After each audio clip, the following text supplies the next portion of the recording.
Eu rimo as fitas loucas da vida, porque o tempo vai passando e a batalha não tem fim. Tem que ser guerreiro de fé, mano, que nunca gela. Sonhar não é o bastante, tem que ter atitude. Atitude pra lutar e defender o nosso povo da favela, a nossa raça negra. Contra os porcos fardados, os políticos corruptos, a madame com seu carro importado. Aí deixa pra lá.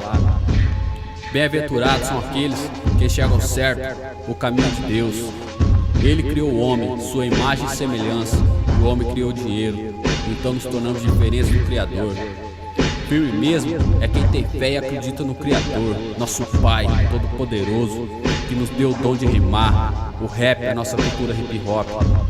Transmite ideia positiva dos malucos conscientes pras minas e pros irmãos. Pra todos que estão me ouvindo, que tem uma reflexão, porque nossas armas é uma caneta, um papel e um microfone na mão. Ó só que nossa vida não é só de palco, não é só shows aqui e ali. Tem as barreiras, tem as correrias, né?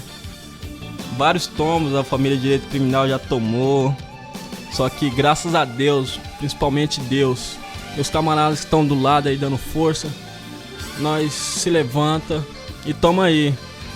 E outra coisa, o rap, movimento hip hop, nós não estamos com esse CD aqui, né, atrás de dinheiro, não.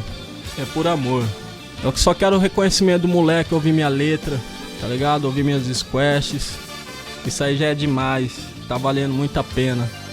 E é isso aí, o rap, o movimento hip hop, pro direito criminal, significa isto. Ouve aí.